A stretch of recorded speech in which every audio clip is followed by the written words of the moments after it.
Now you have Totally. a label. Now we do have one, yeah. Which at this point has 2 releases. Also, turns out if you say you have a label, you just have just one. have a They label. won't tell you no. Then you just have one.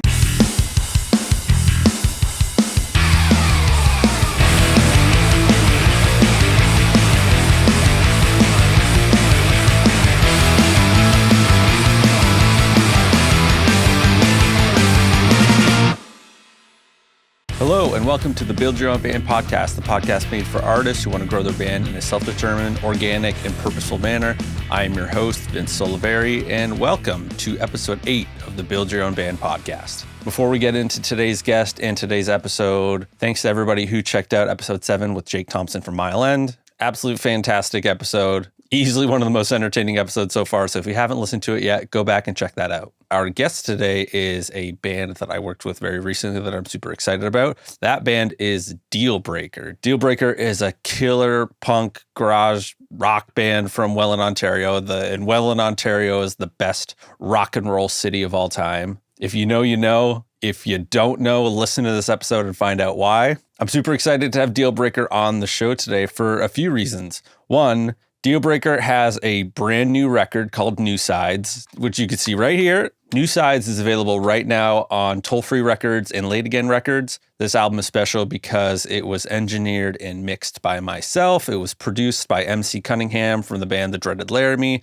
and we recorded it all back in December. And it's kind of unheard of for a turnaround from pre-production to recording to mixing to full-on release on cassette and vinyl within about 4 to 5 months is pretty rare for an independent band. But I work with a lot of bands and I mix a lot of records, and not every single artist that I work with gets to come onto this podcast. So why is Dealbreaker the exception? I'll tell you exactly why Dealbreaker is the exception. Dealbreaker is a perfect example of a band that is putting 100% effort into every aspect of the band. They put in a ton of work writing their songs. They spend lots of time rehearsing their songs. For this record specifically, they put a lot of effort and money and time into recording an album that sounds the best out of anything they've come out with so far. But it doesn't just stop there, because Dealbreaker doesn't feel like your average local band. If you look at Dealbreaker on stage, they look like a crew. And even in this episode, you'll see that Nick and Connor are donned in full Dealbreaker gear. Dealbreaker is committed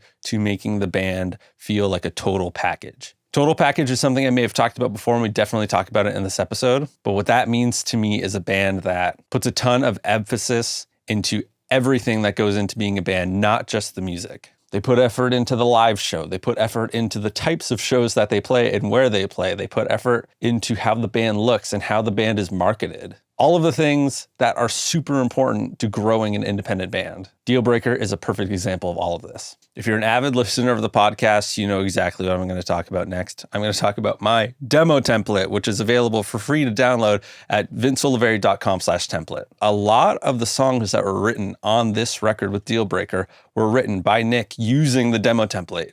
If you're unsure what the demo template is, the demo template is a free songwriting template that you can download for Pro Tools, Logic, Reaper, Ableton, and even GarageBand. It's available at vincesoliveri.com/template. It is a pre-mixed songwriting template made with all free and stock plugins. So you don't have to buy anything to get started. You just download the template, open it in the DAW of your choice, and record your song. If you haven't already, please follow the show on Instagram, buildyourownband_podcast. Follow me on TikTok at Vince Soliveri. Follow my producer page on Instagram at Vince Soliveri. Subscribe to the YouTube channel, like, comment, subscribe, all that stuff. And if you're listening on your podcast app of choice, leave a rating, leave a review, and share the show with anybody that you know that plays in an independent band. Today we have a special episode for you. We have a special episode for you every time you tune in, but today is a fun one. Here's episode 8 with Dealbreaker. Welcome, Dealbreaker. Thank you, Vince. Welcome to the show. Thank you. Long time. Nice to meet you. Likewise. It's really Thank you good to for getting your people to contact my people and getting this all set up. Yeah. But yeah, I appreciate you coming on. I feel like you guys are avid supporters of the show.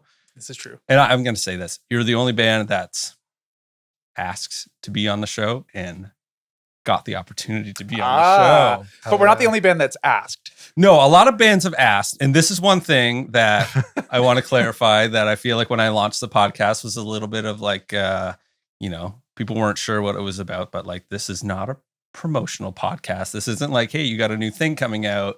Let's promo your thing. Can I come on and talk about the new record? Exactly. But you do have a new record.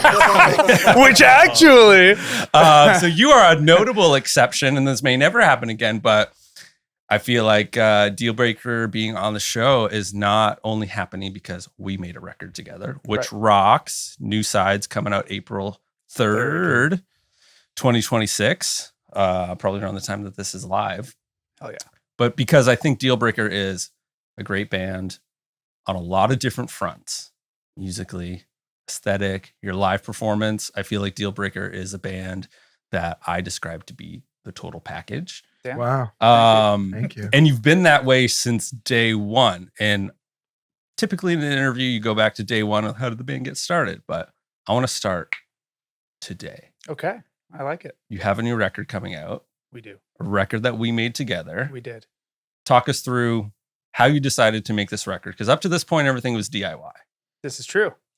I don't know. Nick, do you want to kick it off? Yeah. I mean, on the DIY front, I know we're talking today, but just, I think like any band, like we started one with $0, no money. So I think a lot of it was us getting, comfortable with what we were doing and the sound we were looking for. And like we found it with this record. I think like we love our old stuff and we love DIYing it. And I think just the next step for us was to do a record properly. And I think it was like a bucket list item that like I wanted, Connor, I think that we speak for everyone. Everyone wanted to do this the right way. I'm totally forgot the question already. What was the question? I think like I can jump in here because you're circling around it. But I think like for us, kind of from the onset, I think momentum was always an important part of the project. And I've said several times in different kind of conversations, but reason being is like we're all kind of in our 30s. We're all very much in our 30s. And you couldn't be more in our 30s. Steadfast in your 30s. We're steadfast, deeply in our 30s. But no, and we're like, if we're going to do it, and if we care to release music, if this isn't just a like, let's get in the garage and jam together kind of project, then, I mean, time is precious, and we don't exactly want to spend like 4 or 5 years like getting there. You know what I mean? Or like taking our time, like building the foundation. Like it felt more important to kind of just like hit the ground running. So when we started jamming, we started writing those songs, we figured, you know what? We've got 3 that we are happy with. Let's record them and release them. We've got 4 more we're happy with. Let's record them and release them. And, whether or not they were perfect wasn't really our concern. It was more so just like have stuff out that people can listen to so that we can then play shows and we can do what we want to do and what we love doing. I think with this record, what was important to us was, like Nick said, finding that sound that we felt we had found after having, a few shows under our belts, having some new songs under our belts that we felt were a better representation of what we feel Dealbreaker has evolved into. And I think capturing that authentically was important. And I think going the route of, hiring the necessary parties or, recording at like a proper studio, like just to kind of capture that was a part of the thought process. Another part of it was just we hadn't done it before, and we thought it would be cool to try it out and see, what difference that made. We even going into it, we're like, you know what, this is probably going to be sick. Is it going to be that much sicker though? Like maybe our next EP, maybe our next record, we'll try just going back to the basement, this room that we're in right now. Maybe that's the approach. But then after having done it, we were like, it turns out we were wrong. Turns out, no, this is exactly the way to do it. And we couldn't be happier with how it panned out and the team that was involved, yourself included. Yeah. Shout out me. Shout out Vince. Vince, yeah. But yeah, so I think the thought process was mostly just, try something new and capture an authentic Dealbreaker listening experience. Of course. Yeah. And one thing that you said this word many times, what I think is important is you crafted a team. A lot of people, even if they're hiring out, making the record, there's, the producer is also the engineer, is also the mixer, also the mastering engineer. And from a band that has done everything in-house, suddenly you have 3 people involved in the process, and arguably more because there's even the promotion and the album cover and all that. Like you had a lot of people working behind the scenes to make this record happen. What was the impetus to involve as many people as you did versus just being like, okay, we're going to go with one person and they're just going to take care of it front to back? Yeah. I have some things to say on this. Sure. I think one of the big things, we have spoken about it before, just briefly, but there's something to be said about letting a professional do the work that a professional does. I have no business going into a studio and being like, no, this is how I want this to be. We didn't want any point of this process making this specific record to be bottlenecked by any one piece of the puzzle. So I'm sure we'll talk more about, but MC being involved and you being involved and then us going to Dan, like it was all thought out for us to be like, we want the best version of what New Sides can be. Mm-hmm. And that was us finding these people to be a part of it. We'll probably sum it up later, but like, I would not do it any other way right now. Like, I'm so happy with how everything turned out. So, I think it was just us being like, we don't want to cut any corners on this. We want to make sure it's done the way we want it and the way that like we trust the people that we had involved doing it as well. Yeah, I think Nick's exactly right. Like, I think having any uncertainty whatsoever, which like obviously there's a lot of that when you DIY everything. And all I mean by that is to say like, I'm doing the best I can do with what I got, but who knows if I'm doing it right, wrong, or indifferent or whatever. Like, so I think going to a professional, paying a professional for their insight and for their, particular taste or talent or whatever the case may be, I think that adds a lot to, if nothing else, to alleviate the stress of just like uncertainty. And I think like even having MC in the room, like, and your own insights as well, like having somebody else outside of us to be like, you know what? Take that again, or try that this way, or maybe we should do that. Like, it just relieved the like, fuck, well, I don't know. Did we get it? I guess we got it. I guess it's good enough. Yeah. It's like, no, there's an outside party being like, you know what? A little bit faster would be sick. You know what? A little bit different would be sick. And I think that every little bit of, additional kind of insight or advice that came from outside of the band itself, I think just helped to strengthen the final product. Yeah. And I think at the end of the day, that's it. I think as far as like assembling our team, our crack team of individuals, I think it was like after this kind of first year of Dealbreaker, a lot of the relationships we had built or people we had met along the way, it just became like easy. Like, it wasn't so much like we were going around shopping for a lot of different, people or elements. Or it's like we knew the people we wanted to talk to. We knew the people we wanted involved. MC happened pretty organically, where we just met, like friendship just came completely out of the ether, like just this crazy, like very close, authentic friendship with these people in dreaded Laramie after we met.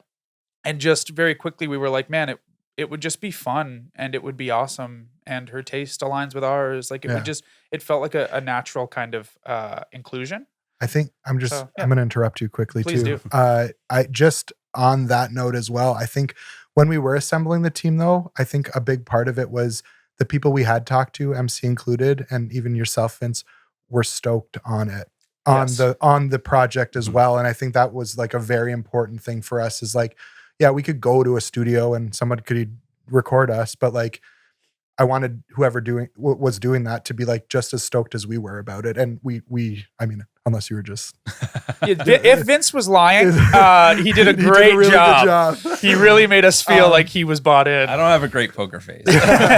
No, I truly believe, and even like the recommendation you kind of gave us for Dan, like working with Dan was awesome as well. Like it everything was perfect. That's it. Yeah. I'm happy to hear that. Yeah. I mean, the service that I want to provide to any artist that I'm working with is walking away, even if the record sounds like shit, if you're happy about it, then that's truly what matters. Yeah. But yeah, I think MC Cunningham from the Dreaded Laramie, who we're talking about, who produced the record, she deserves her flowers for stepping up to the plate. Big time. And really filling a role that is not easy to fill. Yeah. And I'm speaking from experience, like managing a band in the studio, especially a bunch of dudes, not an easy feat, and getting everybody on the same page and getting, the best out of the band and whatever you perceive to be that version of the band's best performance, she walked in and had a very clear vision, even from like the moment we stepped into pre-pro at the rehearsal space. Like she came in loaded. Yeah. So shouts out to her for doing her homework, and you can hear the record. Like there's clearly, you can hear it. Yeah. But making a friend with someone is very different than having them be the producer on your record. Yeah, absolutely. What influenced that choice? And maybe give us a little bit of backstory of like, how did like MC's from Nashville? We are in Southern Ontario. That's true. How did this connection happen? Just both south, you know? So, Same spot. I mean, so I mean, the quick version of the story is we were looking for bands to hop on our Pooza tour when we were going out to Pooza last May. And I just started firing off emails to people that had played Pooza in the past. Scott was a big Dreaded Laramie fan already and was like, you should reach out to these guys. So I said, cool. I sent them a DM and they were one of the few bands that got back to me. Like, you got to be prepared for a lot of, ignored DMs and or a lot of no's, which is also totally fine. But if you don't ask, you can't get, right? So yeah, I sent out a feeler to them, and unfortunately they weren't available for that tour, but they said, thanks for reaching out, whatever. And I thought that was the end of it. And then, a couple months later, I opened Instagram to a DM from Dreaded Laramie being like, hey, we're coming into Ontario. Would you guys want to play a gig or two? And, as history would show, we did in fact play a gig or two. And it was just one of those weird things. Like, I think as, in your adult life, there's not many times where you meet someone and you're just like, we're friends. Yeah. Like there's like acquaintances and you're cordial and you have like, but like people that you genuinely connect with on that level and want to hang out with and whatever. And with all of the Dreaded Laramie, not just MC, it was crazy how quickly and how easy it was to be friends with these people. Yeah. So that was that part. And then the producer part, I think just realizing, how aligned our tastes were and how stoked MC was on Dealbreaker and how, MC had talked about how she had always wanted to produce a record and hadn't yet. So this will be MC's first, producer credit. You're welcome. Congratulations. But no, I mean, like, so we thought, you know what, why not give it a shot? Like, it would be cool to have that extra voice and someone we trust and someone whose taste we like involved in the process. That's not to say that there weren't like, us having never done this before at all, like not recording in a studio, not having a producer, not like having a, proper mixing engineer. There was obviously like times where we're like, fuck, was that the right call? Like, and not because we didn't have faith in MC, but just we're like, do we want to relinquish that much control? Is it going to feel like we're relinquishing control? Is it going to feel like somebody's taking our product and turning it into something else? There was a concern just out of, again, just another one of those like uncertainties that maybe what if we made a bad call? But we made it very clear. Like we had a conversation with MC off the bat where she was like, if at any point you change your mind, like tell me, no hard feelings, no big deal. And I also made it very clear, like if we're not stoked, we're going to just say it. Like at the end of the day, it's important. And actually that was the first conversation we had with her is I was like, it's important that this Dealbreaker record is ours, like Dealbreakers first. Yeah. So, if at any point it needs to be like, hey, veto for whatever reason, or like this decision needs to be, or we're not happy with that decision or whatever, it was always going to be Dealbreaker prioritized. Yeah. And then, her insight being greatly appreciated, but not necessarily like the rule of law. All this being said, when it came time to do it, she fucking knocked it out of the park. And turns out MC knows exactly what the fuck is that. Out great. Yeah. I have a side story. Going back to actually the producer part of it, I remember I had DM'd her after they'd gone back to Nashville after the tour, and we were all kind of riding that. And I DM'd her on Instagram and I just said something along the lines of like, produce our record in December, or maybe we weren't even sure if December was going to be the thing yet. This was like in June.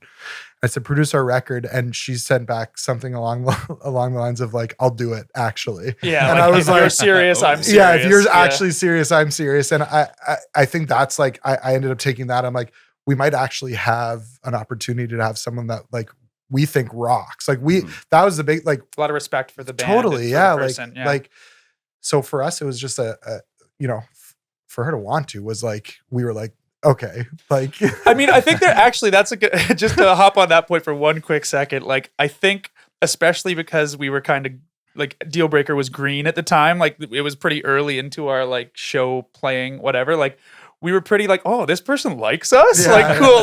Like the doorway into the Dealbreaker universe was kind of like, oh, that person gave us a compliment. Cool. They like what we're doing. Like, I mean, unless MC is also lying.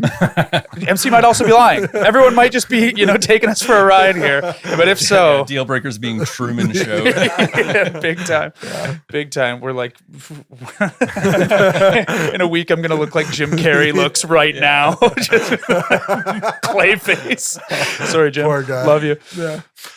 Loved his work in Batman Forever. Hell yeah. Hell yeah. Riddler, yeah. Did we answer your question? There's going to be a lot of this through this podcast, by the way. Like, is this what I just talked for 7 straight minutes. Did I answer your question? Hey, you're the guest. Yeah. I'll have my own episodes where I talk pure shit. Yeah. You can cut in. You just re-edit yourself asking different questions so that it matches the answers we gave.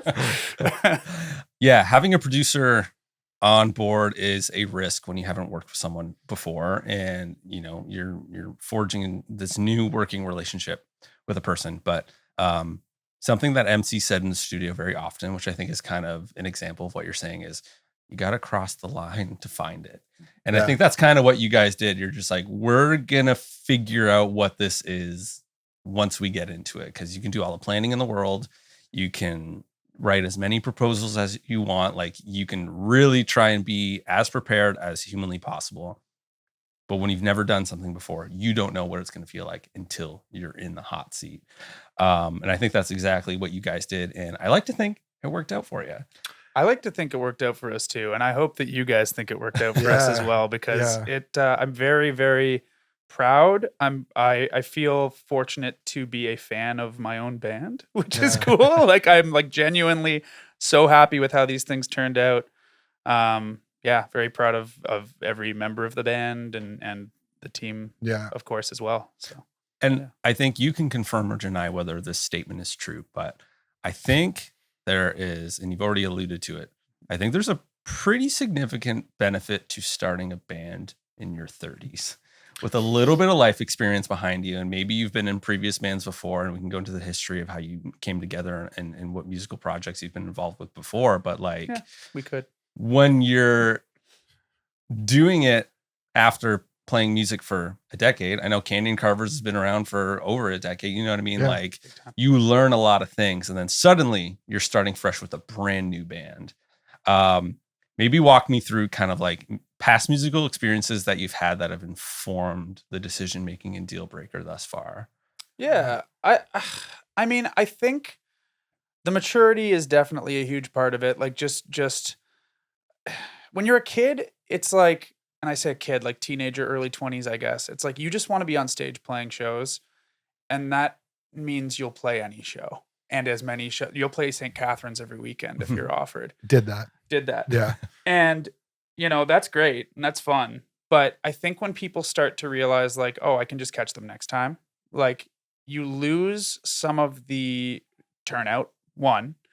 But then I think especially as a kid, like, when you lose the turnout, you lose some of the confidence, you lose some of the, like, whatever. And then I don't know, you're not getting the cool offers. When a cool offer comes through town, you've just played there, last weekend. So I think being very selective with, what gigs you're going to attach yourself to, or also I think just being like, this is a weird one because this should be obvious, but like in my adult life being like, oh, you can just email places and make stuff happen. Cool. Like, as a kid, like, you can speak to this, Nick, we were talking about it the other day, but how, like, back in the day, it's like, oh man, I don't know, I'd love to play shows, but no one's emailing me. No one's asking me to play them. Like, it would be big relying on, like, hoping somebody reached out to and we were even saying about how Instagram wasn't as big then too. So, like, people weren't just, like, reaching out to you. So there is something to be said about that for sure. And I, as I'm talking now, I'm just going to continue talking for a bit. I think we all, like, speaking specifically, like, doing this in our 30s and whatnot, I think there's, like, this is maybe going to come off weird, but we all have careers outside of Dealbreaker as well. Maybe not for long. No, but we you're all going to be fired from your job. Maybe we're all getting fired. That's why. Not success, the opposite. But there is something, I mean, when you're in your teens and you're doing it, there is something to be said. And I know not every band is in this position, but having somewhat of a, like, a disposable income for the band where people can put into the band before you're going off of like, oh, we made $20 tonight. That Sick. will be I can split parlay that between, into another t-shirt. Yeah. We could like, that's like split between the band. We have a band fund. We know that some of the money we're putting into the band won't come back to us. And I think that's an important detail of like maturity. I think there's like something to be said about like us taking, we're investing in ourselves as Dealbreaker to try and like, we're going to try to make this as cool as we can, like within reason. Obviously we're not hurting ourselves doing it, but yeah. I think a hot take on that point too, though, is while we have figured this out as adults that we can invest in our band and our interests and our hobby, it's not something that is exclusively available to adults. Yeah. Like, I think realizing that, like, man, if a round of golf costs $95 and you're doing that 3 times a week, like, what's wrong with investing $300 into your band to print some t-shirts? Like, I don't know. Or like, hey, kids with parents who are consistently, signing them up for hockey every year for $600 a season and buying shoulder pads and buying, which is great. And hell yeah, do that if that's your jam. But I think for some reason, when it comes to the arts and when it comes to music, people aren't as quick to accept that as a valid place to invest. Yeah. And I don't get that at all. Yeah. Like, I think like if you can, and if this is an interest that you have, like, just invest in yourself, believe in it, and just put, and that could be a time investment, that could be effort, that could be monetary, but like, I don't know. I think that's huge. And I think that, it's not something that's exclusively held to an adult with a career who can, drop tons of money. It doesn't have to be tons of money. It could just be enough to DIY it. But invest in yourself. I'm going to say something controversial that a lot of people listening are probably not going to be happy with me saying. I can't wait to just be like, this is only Vince's opinion. This is not mine. When you talk about an investment into a band, something that I think a lot of people don't want to admit to themselves is that starting a band and trying to get it off the ground in a real way is not dissimilar to starting a business. And whether you're pouring money into it or you're pouring time into it, you're still investing energy into a thing. And there's a rule in business of like, a new business doesn't start turning a profit until 3 to 5 years. Got to lose money to make money. You got to lose money to make money. And starting a band and trying to get it off the ground in a real way is the exact same thing. Like, you are going to have 3 to 5 years of eating shit until you're like, oh, maybe the thing that I'm doing is actually working. Yeah. Mm-hmm. A lot of bands don't make it to that point. Yeah. A lot of bands are breaking up at that 1.5 year point, just being like, it's just not working the way that I want it to work. And they're giving up far before that return on investment is even possible. Mm-hmm. Yeah. For you guys, what is the inspiration for kind of, for lack of a better term, eating shit until you get what you want out of it? Totally. I think if you're doing... No, I'm not going to say this in a way that's telling other people how to live their lives. I'm going to say this in a way that's describing how I'm living my life. I am doing this because I love doing it. Like, I love getting up on stage and playing a live show. I love having our music recorded. I love, as an artistic outlet, I love writing and creating music with my friends. So to me, that is the absolute anchor point, number one. And if I have to invest in that project to make that happen, then I will. That's it. As far as like anticipating a return, the return I'd like on this investment is just for people to listen to the songs and hopefully enjoy them. Buy a t-shirt because I'd like to see you in it, not because I need your $30. Do you know what I mean? Like, I'd like to be able to record and write another record and release it. Any other return on any investment outside of that is bonus, and that's great. But to me, I think just being able to do it is the gift and the inspiration or the willingness to eat shit. And frankly, I think that we've been fortunate enough to really not eat much shit outside of having to invest. Having to invest is what it is. It whatever. But like, I'm stoked to burn hours on, show posters and booking and rehearsal and getting out there and playing shows. Like that's all part Yeah. of what makes it wonderful. Yeah. So I think there's something to be said too about we're fortunate in Dealbreaker. Obviously, we have talking about how this thing might, be parallel to a business. Like we call Connor and I like the art department, right? And there's like we go through these. We do treat it a little bit like a business. And there was a time where it was okay. We want to have T-shirts for our very first show.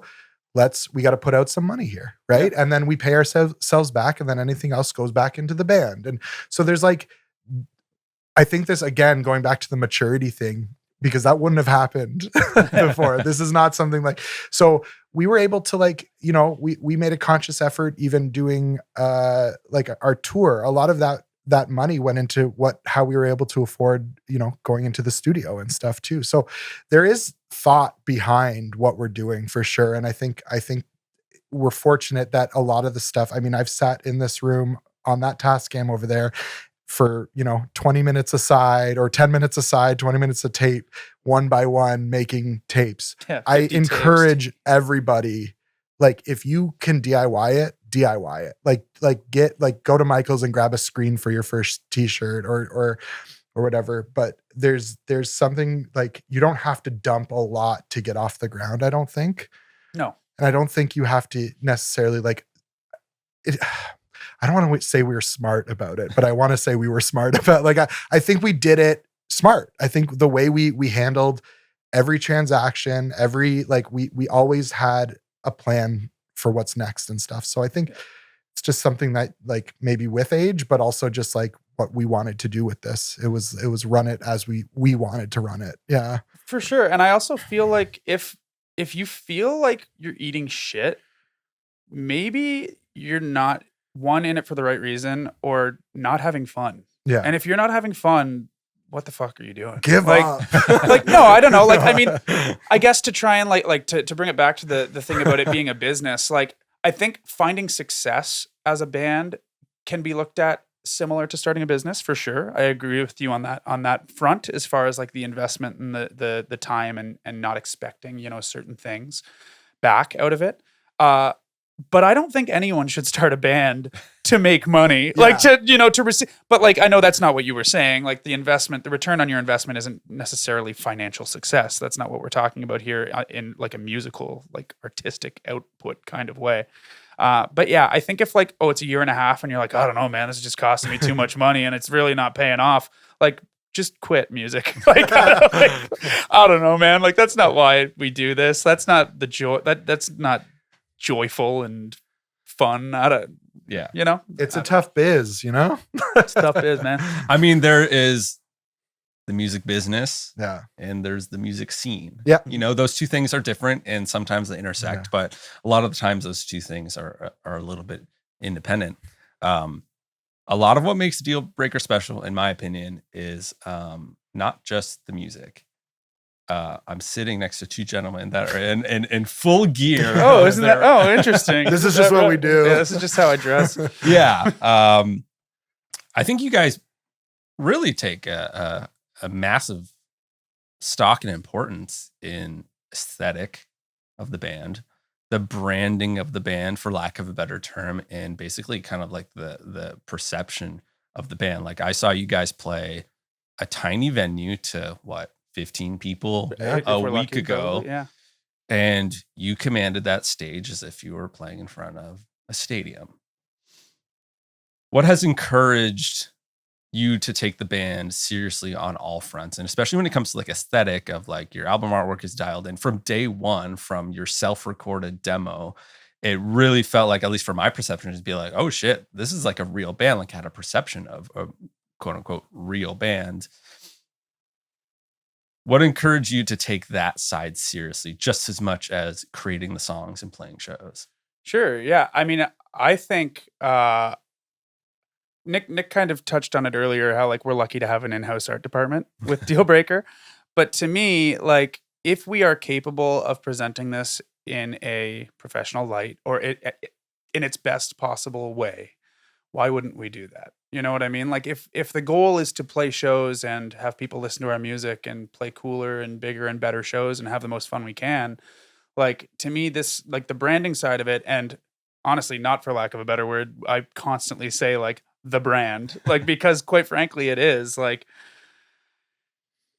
I think it's an important part of the package. I think it's what keeps people anything that gets someone to look for an extra second, and maybe that extra second allows them to hear the song for an extra second, and maybe that allows them to you're like, oh wow, you know what, this does deserve my attention. Like I don't know, I several times I come across how bands present themselves on social media, and if the shit looks like shit, I don't know if I'm gonna even listen. Like Yeah. do you know what I mean? Like I don't.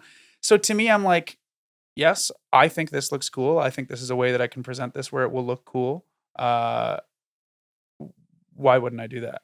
And I think that's kind of the baseline. Like it's also just like another artistic outlet in the whole project. Like the music is art, but then I also get to have fun like doing cool art for Yeah. our releases and seeing that, like holding that in your hand, physical media with like a cool piece of art that you did. Like I don't know. I think it's all part of the fun, but also part of the package and part of what keeps people coming back or makes people look in the first place. And Yeah.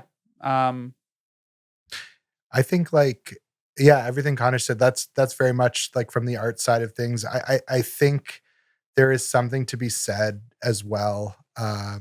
We pull a lot of influence. Like we're not Dealbreaker isn't reinventing the wheel by any means, but we are pulling influence from stuff we like. And I think something that has always been since day one in the garage was like day one in the garage. That sounds so long ago. It was less than 2 years ago. yeah, day one in the garage is way back. Yeah. No, but like it was always like Dealbreakers for the 5 guys in this room before anything else. So if we think something's cool, we're gonna do it. Like so, and if you look far enough back, there was a time when we weren't wearing the full stage kits two shows. But I think in between those 2 shows, Connor and I went to see the Hives. And the like undeniable rock and roll, like the like perfect show. And it's just like there is something to be said about a band, 5 guys being on stage united and like, oh, they're doing this thing together type of thing, right? Like, I mean, that alone was kind of the big reason for me. It was like, yeah, I think it looks sick if we all wear the same jacket or we all wear this, like it.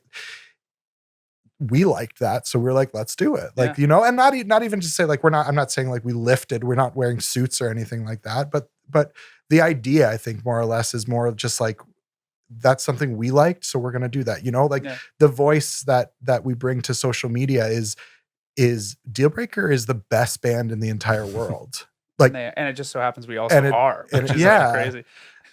Like we want to be bigger. Like we had 10 followers on Instagram and we were still the biggest band in the entire world, and we don't, and that's not what it's about at all. Like that we're not like checking our Instagram followers every day, but like, well, maybe, but if you want to like us or follow us, we're not checking. So like you could just go in there and like it. We wouldn't even notice. At 1-800-DEALBREAKER on Instagram. At 1-800-DEALBREAKER. But I don't know. I just think like I not to ramble too much, but what you see is exactly what we want. Like, it's just like what Dealbreaker wants to be. And, maybe it'll change in a year or two. Maybe it won't, or maybe we'll have different stuff on, or like, I don't know.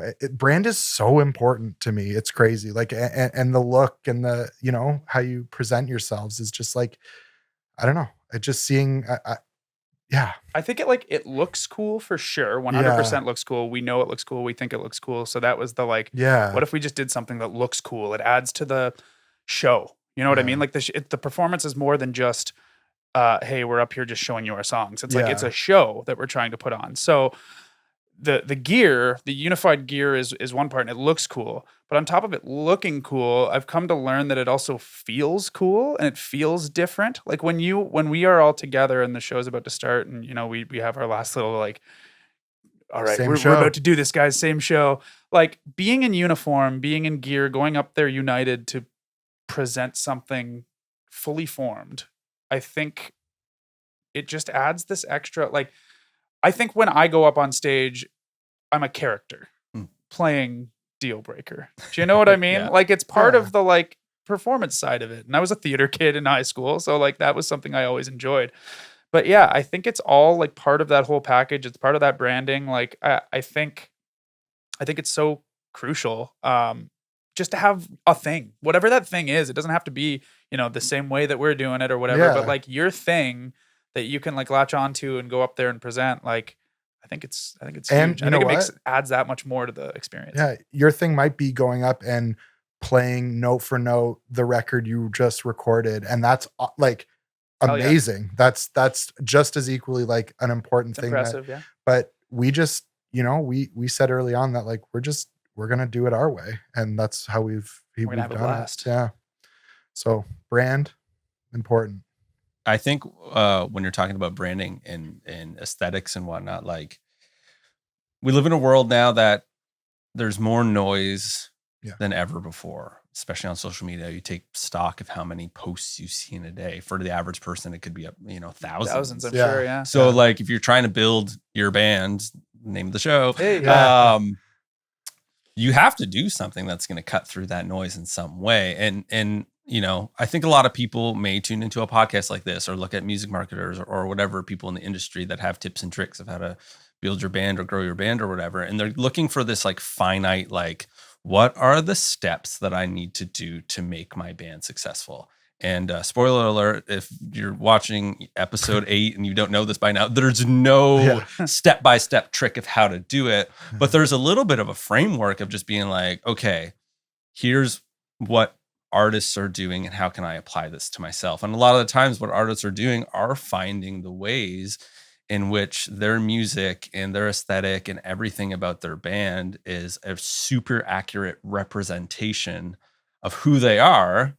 And they're just dialing it up a notch, one notch for some bands, 2 or 3 or 4 notches. Yeah. But all it is finding what's authentic to you as an artist and embellishing that and leaning into it and doing a little bit of, artistic soul searching and being like, what am I as an artist? What am I trying to do? Ask the like who, what, why questions to your artistry and maybe write that down as a list and let that be your guidebook as to how you're going to carry yourself into the world, not only online, the music that you're creating, the way you're putting on a stage show.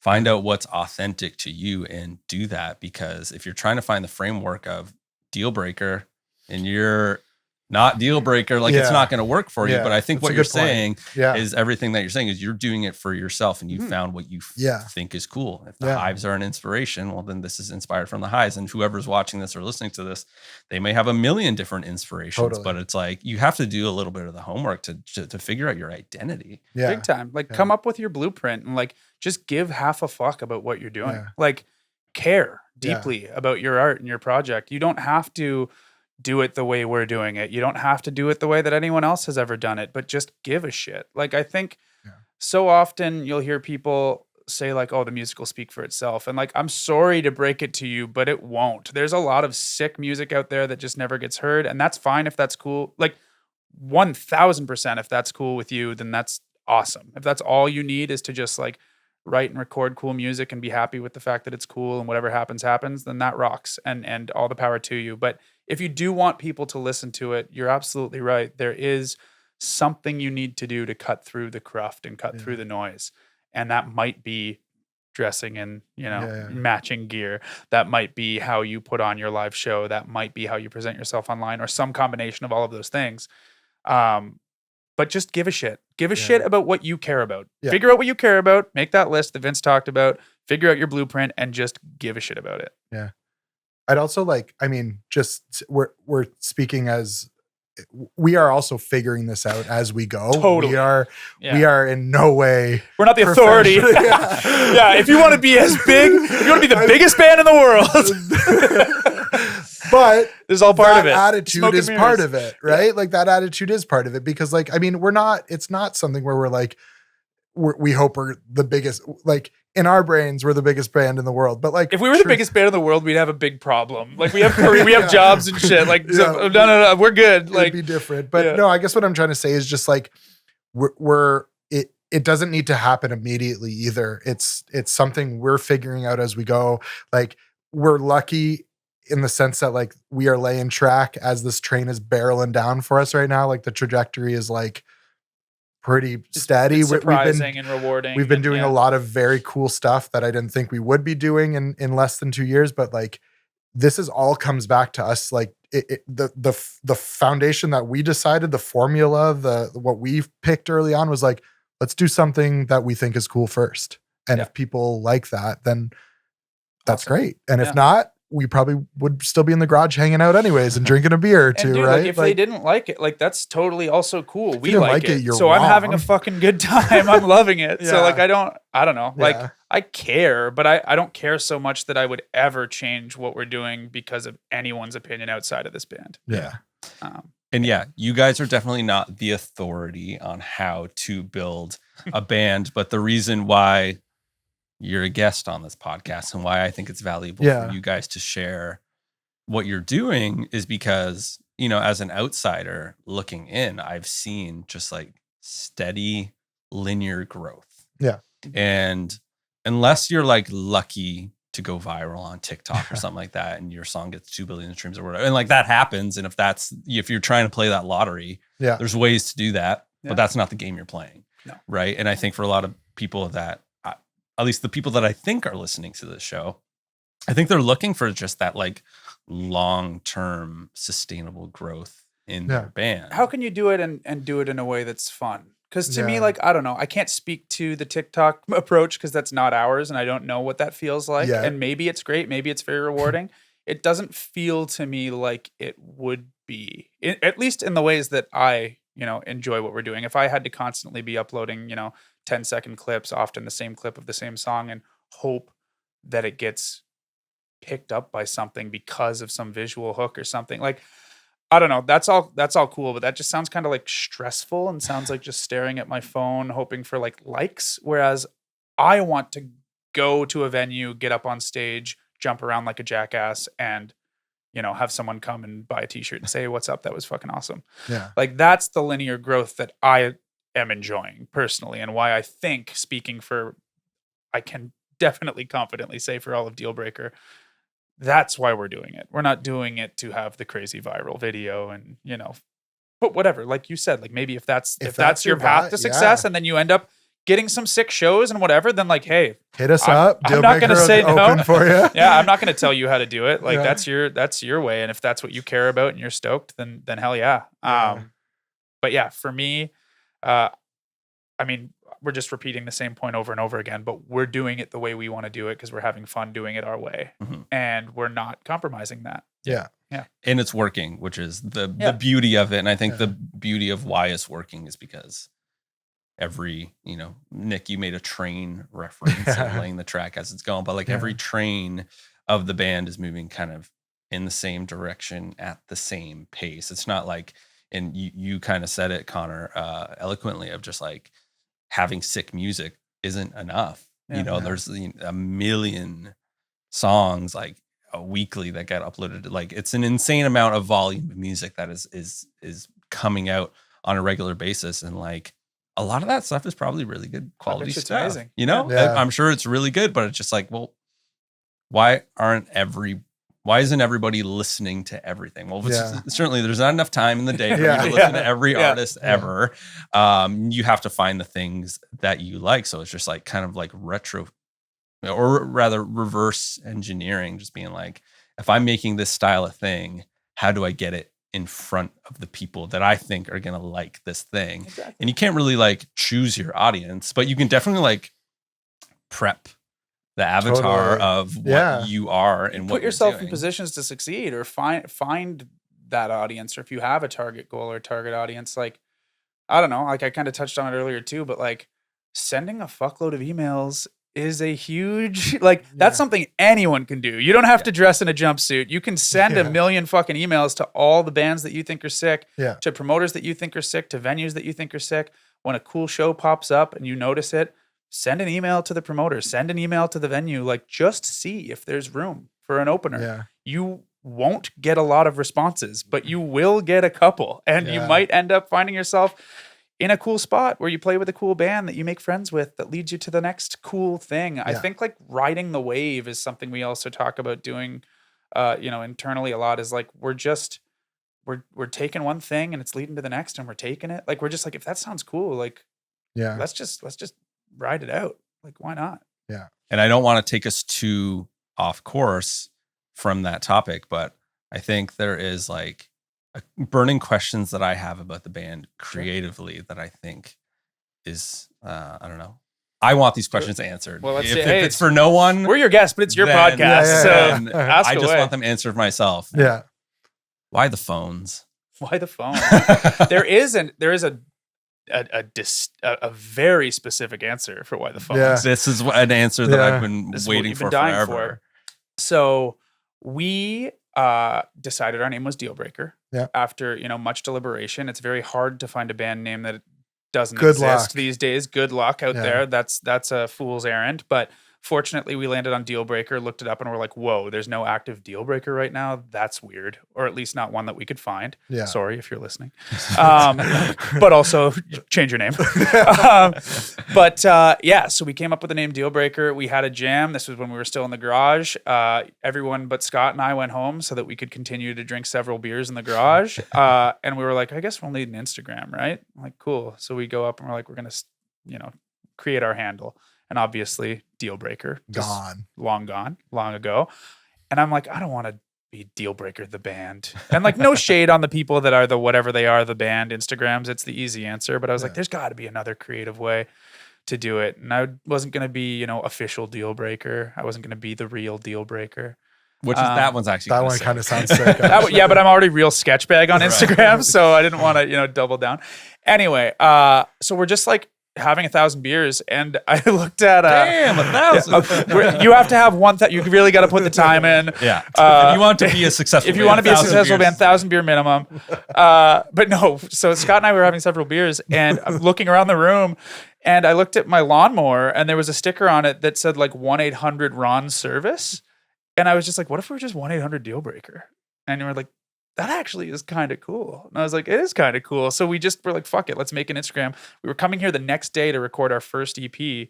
And I just made the Instagram. And I posted to the story about Nick recording Scott's drums.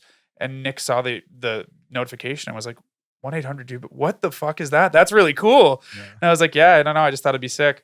And then because that's our Instagram handle, we've just leaned into the phone shit. Nice. Yeah. So it's like it was a self-fulfilling prophecy. We've just leaned in. We were riding the wave. Yeah. But I think because that was the Instagram handle, then I kind of started, not to take all the credit, but I'm the social media manager typically Social media for department. Dealbreaker. I'm the Social social media media. department. Yeah. But I started leaning into that, like kind of as the brand voice of Dealbreaker as well. So I'll often say, thank you for calling. I'll often say like, have a great day. Like these kind of like phone, or call center-esque kind of like, narratives, I guess. So we just leaned into it, and it just kind of continued to snowball that way.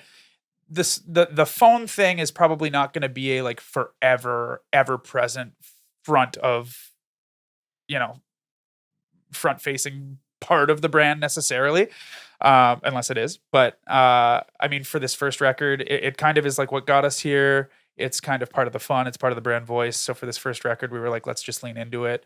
And if anything, that would be a nice bookend to this era.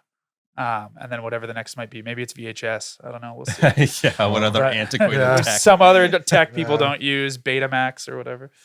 Well, the 1-800 thing, I bring it up because that was a question that I was really curious about. But Was it's the also, answer lackluster, or did it satisfy? No, not at all. Yeah, cool. Yeah. But 1,000. My beers. grandpa invented phones, actually. So it's just like it's to honor my grandpa who invented Connor phones. Alexander Graham Bell. Yeah.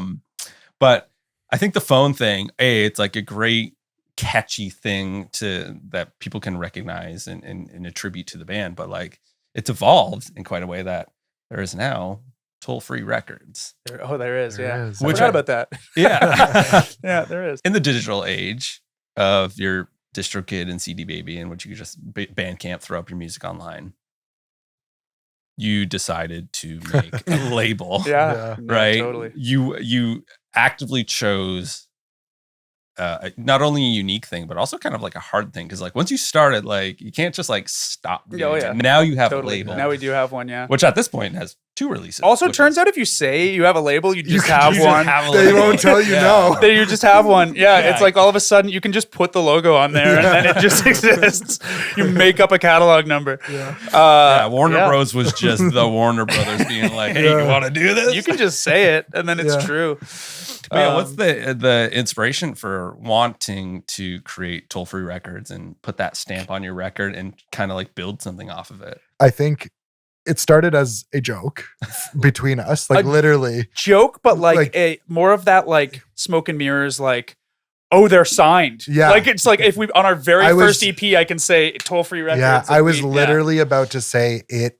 Weirdly enough, I think going back to the conversation before, it evolved because it was part of Dealbreaker's brand. Yeah.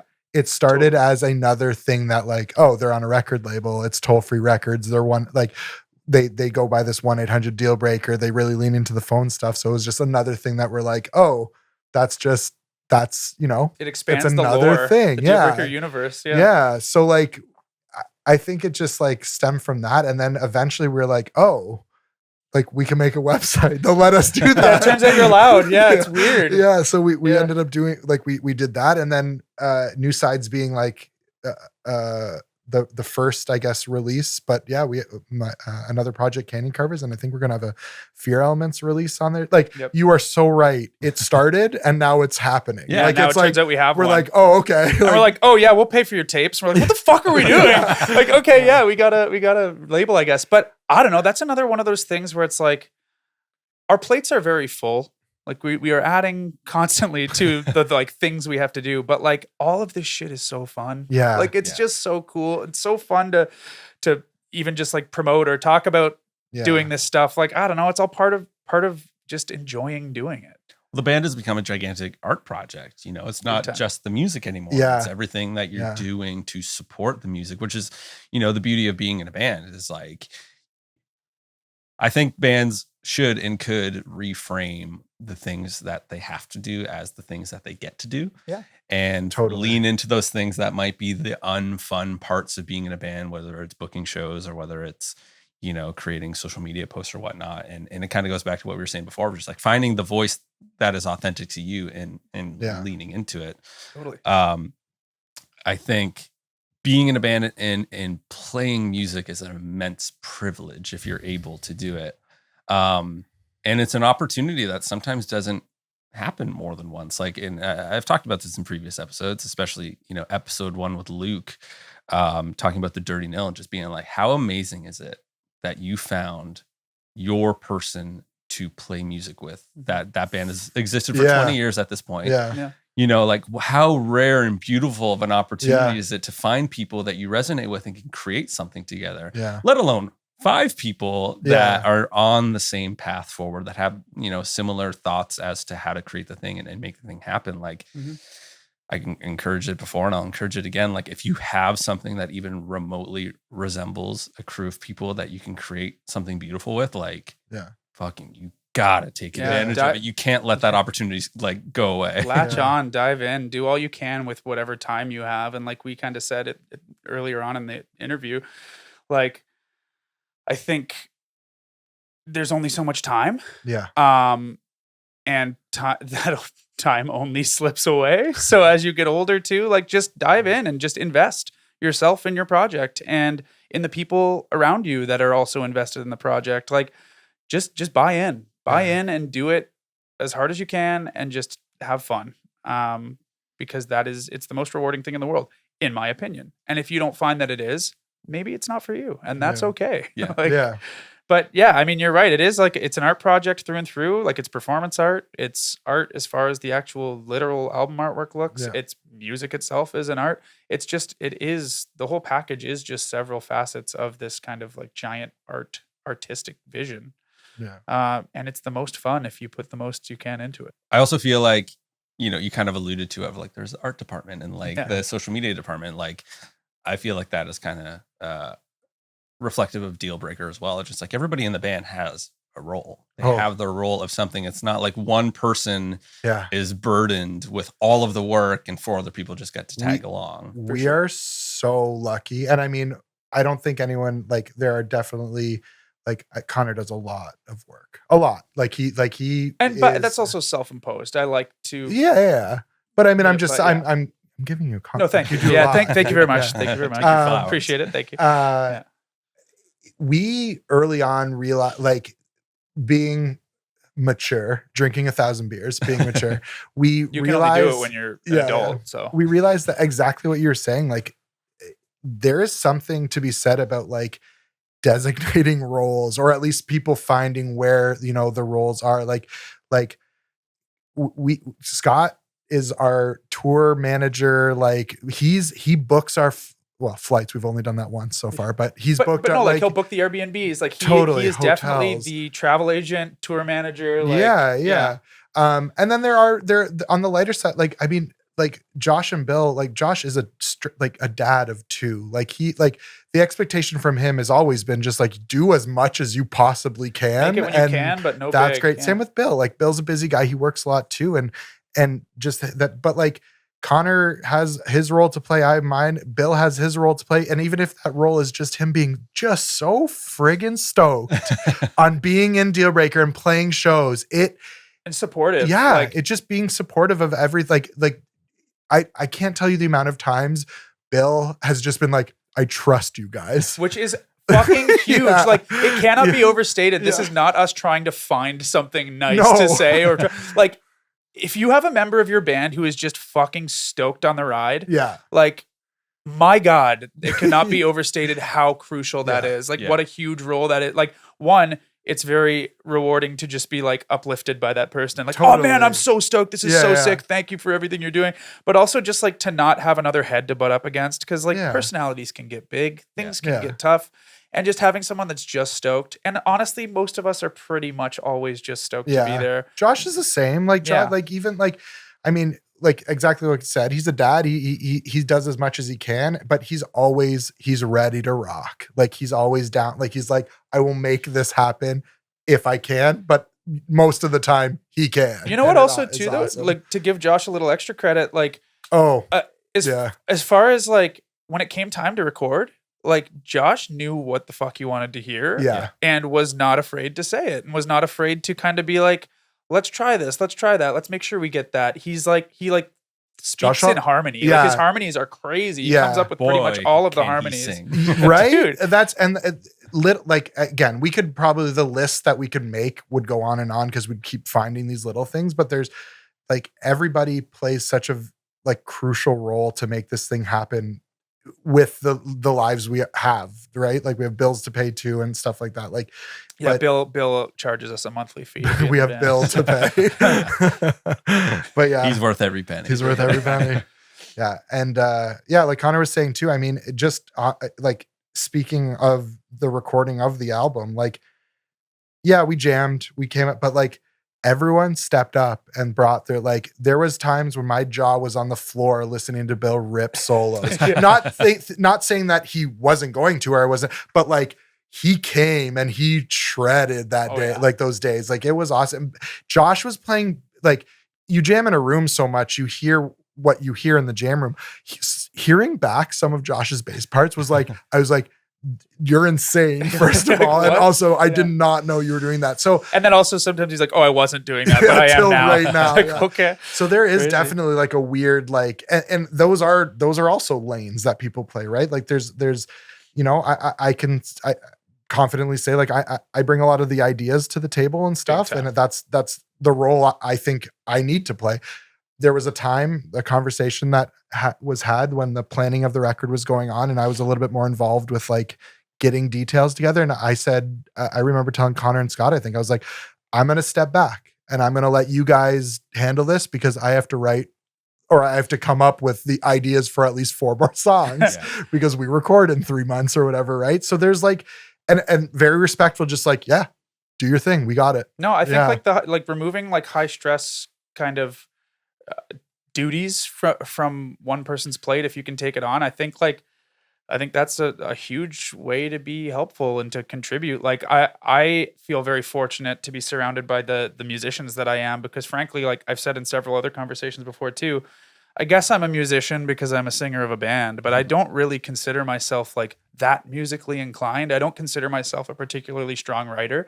I've got ideas that I will maybe sometimes add or tweak or whatever, like help massage an idea that Nick comes to the room with. And there's exceptions always. There's some stuff like you catch lightning in a bottle, but I think without having like the Nick to come up with a great idea and then to kind of build off of that, I don't think that any of this could happen.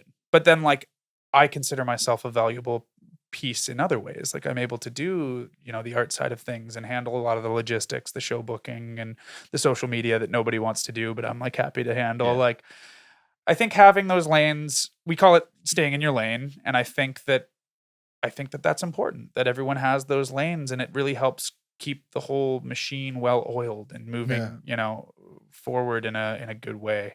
Because I think if you try to cram too many people into one kind of role as well, then that gets difficult, and and that's where those heads start butting, and where, and not to say like, dude, we're people, we're human. There's times where we just don't fully 1000% agree, but like, I think just reminding ourselves that we're all in it for the right reason and to have a good time, and knowing that everyone's heart is in the right place, I think is huge.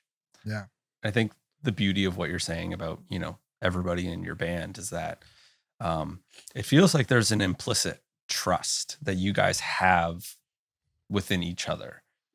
You trust Connor to run your social media, something off your plate that Nick and Josh and Bill and Scott don't have to worry about, and vice versa. If you're not this primary songwriter, you trust that Nick's going to come out with the fucking sick ass. And guess what? He does. And he does, you know what I mean? And I think that's such an important part of the bond of being in a band is the trust between your members and understanding each other's capacities and making room for that.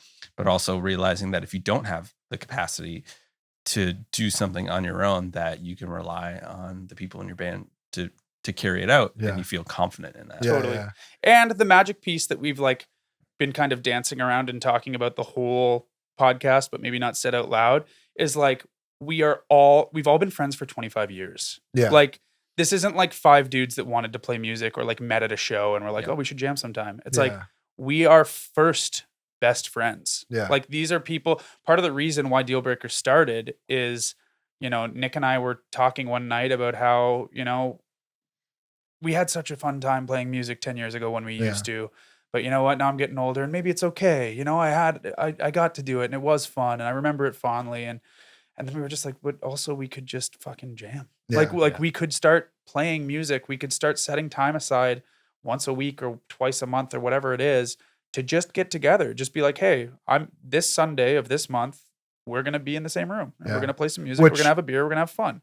Yeah. And that's how it started, just as like fuck it. Like we can make an excuse. We can do it. We can have fun with it again. Yeah. And then we very quickly found like, this is just working. Yeah. This is just cool. Like, I don't know. So we were already hanging out too, which is another, like we were there. So it was just the added thing of like, so what do you want to do? Play a board game or fucking like, we just had to bring our stuff that we all like. I mean, like Connor doesn't have very much gear, but I did have a PA. You did have the PA. Yeah. So we were just like, we just have to put all these things in a room and then we could start jamming. There's a great story. And I like with Scott. Oh yeah. I'll let you tell it because I'm going to butcher it. No, it's okay. We've told it a few times, but I love it. So initially, actually, Bill and I got together and jammed one night, and then Nick and I were talking at the same time about jamming. So we were like, "Fuck it, let's just like get together with Bill." And I happened to be out for dinner with Josh, and he was like, "Oh, what are you doing this weekend?" I was like, "Well, Sunday, Bill and Nick are coming over. We're gonna play some music." And he's like, "Ooh, I'm free Sunday." I was like, okay, sure, Josh, come on over. So Josh came over and we practiced, and Scott knew that Scott lives 4 doors down from me, but Scott knew that the guys were coming over and we were gonna play some music. So he was like, "Oh, how'd the jam go?" And I was like, "It was really fun. It was awesome. We came up with a couple ideas, and I think we're gonna do it again next week or whatever." And he's like, "Oh, cool, man. That's awesome. Like, good for you." And I was like, "Yeah, maybe you should bring your drums down, and maybe you should put your drums in the garage, maybe." And he was like, "Yeah, sure, man. Yeah, no problem, totally." And I was like, "And you should play the drums too." And he's like, "Oh shit, sick, cool, yeah." He's like, "Yeah, that'd be awesome." But in his mind, he thought I was just like asking to borrow his drums. Right. Yeah. But yeah, he was like, oh, sick. Yeah, totally. And then Scott came the next week and was just like, man, this rocks. Very organic. Very, and very much like there's, I've told them a few times too, just like similar conversation. I had the photos ready to be posted on Marketplace for a lot of the gear in this room. Like I was ready to be like, it's done. Like I did it. And now I don't want it to collect dust. But since then I've definitely purchased way more gear. Yeah. Well, you're in it. Like it's exciting. And it's totally. Fun. That's like, just it. Yeah. We're stoked. Yeah. Yeah. And this is all kind of going according to plan because I wanted to start present day and then work back to the beginning. Nice. This is where we are. I want to take it a little bit further into the history. Please. Because you guys are from a very special city. Very special. Welland, Ontario. We are. And if you live and are interested in music in Southern Ontario, you know that Welland has an insane output of amazing bands and amazing talented musicians. Niagara in general, I feel like falls into that category, but Welland is unique. I think Welland is special. Welland is definitely special. And I kind of want to hear from your perspective growing up in Welland, playing music. How did that town influence your musical brain and musical DNA? And how does it affect you now in the current day? Yeah. Sure. I'll go first because my story I think is shorter, and then I'll let you take this. Sure. But so I grew up in Niagara Falls until like grade 7 or whatever. Niagara Falls. Ooh. Shout out Niagara Falls. I mean, yeah. I mean, sick. But yeah, a lot of my family's still there. Yeah, until like grade 7. And then, I mean, by that time, a lot of my peers, a lot of my friends were already like fully engrossed in the like RCHC. Like they already knew the sick local bands that they were listening to. And it was just something that I didn't have. So it took me a little bit longer, but I eventually ended up buying a Blackouts EP, the Snips, an EP they had at CD Plus, and I was in love with it. And I played the hell out of it until it wouldn't work anymore. I bought another copy, and the Snips were just my favorite band. And I was like, man, this is like it was like realizing what genre of music you like. Like I was always like, oh, I like this or I like that. I like My Chemical Romance, but like finding that Snips EP, I was like, oh fuck. This is amazing. Like this is exactly the kind of music I want to listen to. Give me more of that. And then my girlfriend at the time was like, you got to buy Flatliners Cavalcade because you're going to just love that. And of course, I'm like, that's one of my all-time favorite records now. And ever since it's just been like, oh, okay, cool. This style of music is exactly what I love most. So that is really on the whole. And of course, there's been like friendships and relationships and other things that have, blossomed from my growing up the rest of my childhood, I guess, in Welland. That could be spoken on, like the D-Boys and the, different, they're not called the D-Boys, I'm saying D-Boy or like the D-Boys of the world. But yeah, that just fucking derailed me totally. Like the D-Boys, maybe they should be called that. But no, like I'm good friends with a lot of those guys that I used to like idolize and a musical capacity. So that's all awesome. And like my world has become much more fulfilled or much just better from having been surrounded by that stuff. But musically and as far as like inspiration is concerned, that's kind of my whole story is, I found that Snips EP and it kind of from there just informed my music taste for, decades to come. But yeah, I mean, Nick, you grew up right in the thick of it. So yeah, I mean, I think a big part definitely for me was the you kind of mentioned the idolizing some of the people in the music scene at the time. And I'm fortunate enough now to say, like it didn't take very long, but Justice Crar and Ross Miller, some of my best friends in the whole world, I like grew up going to Consumer Alert shows and Hunters and Anglers shows, and watching Justice play guitar made me say, I want to play guitar. I'm not anywhere. Like Justice is a phenomenal guitar player. He rocks. Ross is a phenomenal musician, bass. Like these guys were like, but that's exactly it. It was, I remember watching an interview that Consumer Alert had. I don't know if it's still online anywhere, but I remember, I think it was Justice had mentioned, with Welland being what it was, you kind of had two paths to go. You could kind of like, this is very, I could be lying about this whole thing. This might be being made up in my head as we speak, but there was like, you could go like throw bricks and break glass in Welland. Like that could be the path you take, or like you go to a show, you see a musician or you see a band and you're like, whoa, I want to do that. So then you start playing music or trying to pick up guitar or whatever. And then you find friends that also want to do those things. It took us, 25 years to figure out that, Dealbreaker, the people in Dealbreaker could play in the same band. But I was able to play in a band in Sideman with Justice and Ross in front of me. Like these are big moments that like we're obviously great friends, but it's special, right?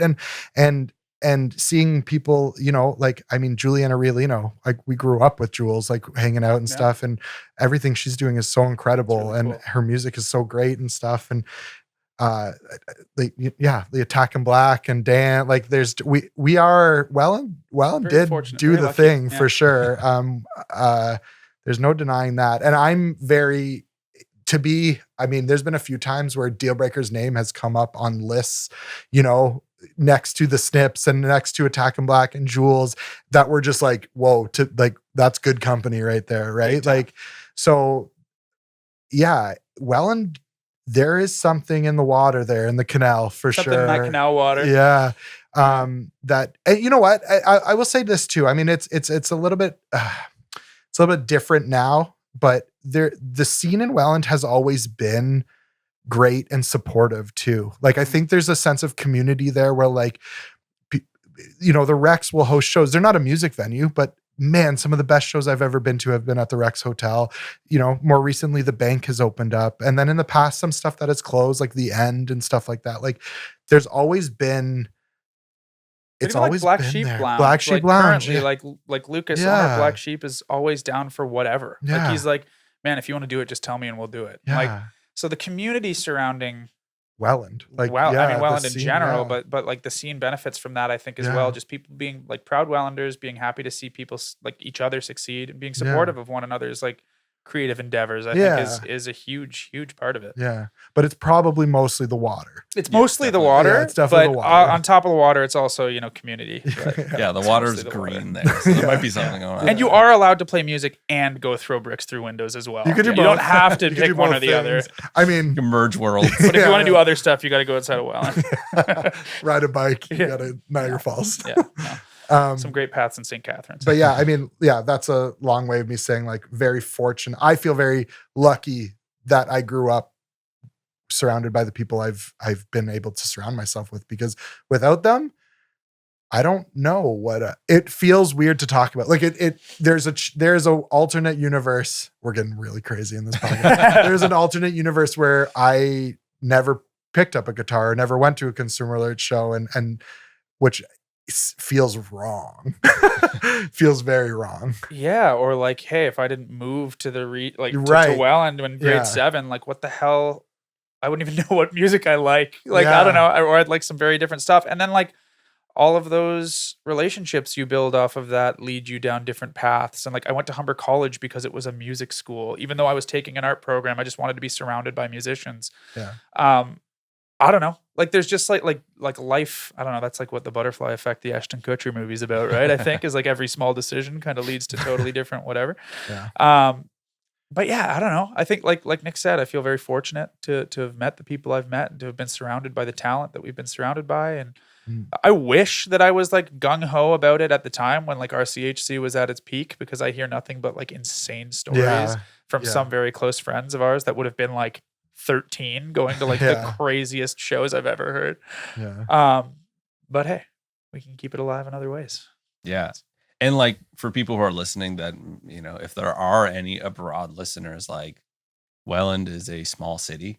Yeah. It is not really 55,000 or 60. Yeah. It's not close to any major metropolitan city. Buffalo is probably the closest big city, and that's across the border. Yeah. Yeah. So I feel like, I talk to artists from small towns quite frequently, and they kind of echo things that you're saying and that I think is super important. I've talked about it before, where it's just like when you live in a big city and there's so much stuff going on, you can absorb everything that's going on in your city. And, you know, especially if you live in a city like Toronto or New York or LA or whatever, like you can just be a full-time fan. Because so much is happening all the time that you can see Beyonce one night and see Metallica the next night. Yeah.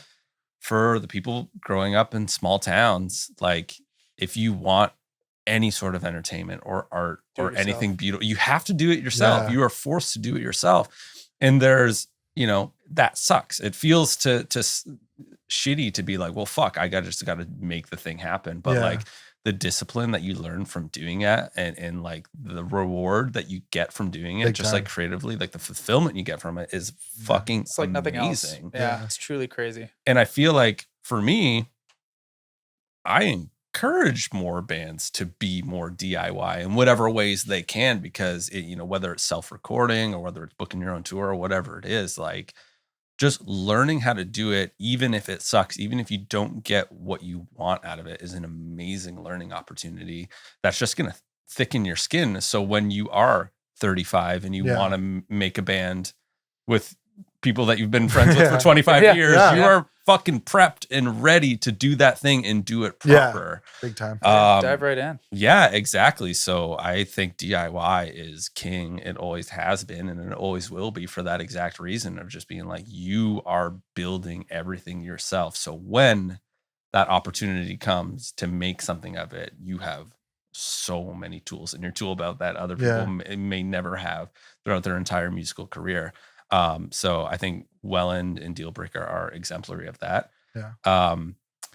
I'm cognizant of time and we should wrap this up momentarily. Yeah, it's up to you, man. I could do this all night. This is fun. Yeah, this is great. Yeah. I'll just leave you with the final question, which is kind of just like a broad question of just like, you know, if there are people out there listening that are either A, wanting to start a band, or B, struggling to get their band off the ground, and maybe they are younger, maybe they are in their 20s, like, you know, what's just like one piece of encouragement or piece of advice that you think could, you know, maybe be a game changer?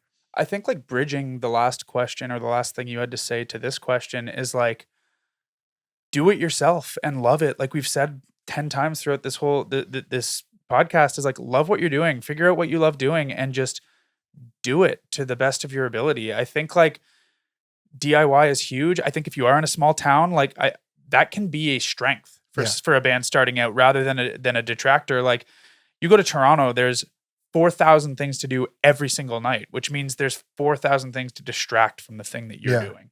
If you're in a small town, or even if you're just booking a gig in a small town and you're a small band, that might be the thing to do that night. So don't be afraid to like take a risk and just put a bill together and, you know, pull out a pencil and paper and scribble a fucking DIY show poster. Like you don't have to be a crazy artist to do it. Don't ever open an AI software and have them do it. Draw it yourself or get a friend to do it. There's a lot of friends that would be stoked to be involved, and just do it. Just figure out what you love doing, figure out what fulfills you, and just like dive in, do everything in your power to do it yourself. Yeah. And love it. Yeah. Put your heart in it. Yeah. I think too, I just to add to it, I think it's surrounding yourself with the right people was a big topic. Maybe not, it wasn't as direct, but find people you want to do this with, and community. I mean, just on that point alone, without getting into too much, like Vince, I don't know. I know I've said it to you in passing, but without the tools and even this podcast, like specifically the episode that you and Davis did, shout out Davis Maxwell. Yes, I feel like he's got to be my co-host. He gets a shout out on almost every episode. That for me, that specific episode, like for a band that didn't know what to expect going into the studio, other than like, you know, doing it yourself here, that episode brought a lot of like peace of mind for me and stuff. And then even beyond that, like if you guys haven't checked it out, the demo template that Vince provides for free, VinceSoliveri.com/the demo template. I said it in the intro, I'm going to say it into the outro. Yeah, guys, it's crazy. This entire record, every idea, maybe one or two songs, but every idea was made with that demo template. We should put out a record that is just the demo template. Demos? Yeah. But no, I'm serious. There's got to be a play on the word new sides. I'm serious though. Like, surround yourself with people that also are loving what they do and are actively trying to make the community better and scene better, and MC being like it maybe it was, I don't know. People always say things happen for a reason. And you know, we do say sometimes, I wish Dealbreaker happened in our 20s, but at the same time, we're always just like, we always end up being like, no, Wouldn't have been the same. this is when it was supposed to happen, right? Like this is why this happened now. So yeah, I think everything ditto what Connor said and what I said and what Vince said. Hell yeah. on. Yeah. Well, thank you for coming on the show, Connor, Nick. I love you. Dealbreaker is the Love best. you. Love New you too. sides out on Toll Free Records, April 3rd, 2026. Yeah. Shout out to my buddy Jan with Late Again Records, helping us distribute yeah. in the States. Yeah. Love you, Shout Jan. out. More community. Go stream it. Go buy it. Support Dealbreaker. Support your local garage punk band, whatever band. Support your local music scene. Yeah. And thank you guys for Oh, chatting. yeah. Thank you so much. Man. Thank you for calling. I hope you have a nice day. And there you have it, episode 8 of Build Your Own Band with Nick and Connor from Dealbreaker. Thank you so much, Nick and Connor, for coming on the show. Always a pleasure to talk with you guys. It was a pleasure to make this record, New Sides, with you. It's an incredible record. I'm super proud of it. Thank you for trusting me with your art. Thank you, MC Cunningham, for producing the record and collaborating with me on it. Thank you, Dan Weston, for mastering it. You can find physical copies of it on Toll Free Records and Late Again Records. And go see them play if they're playing near you anytime soon. They're going on a big UK tour soon, and they'll be playing all over North America, I'm sure. So follow Dealbreaker, 1-800-DEALBREAKER on Instagram. Follow me on Instagram at Vince Soliveri. Follow the podcast on Instagram, Build Your Own Band _podcast. Follow me on TikTok. Subscribe to the YouTube channel. Leave a rating or a review wherever you're listening to the podcast. And most importantly, share this podcast with somebody you know that plays in an independent band. Thank you for listening, and see you on the next one.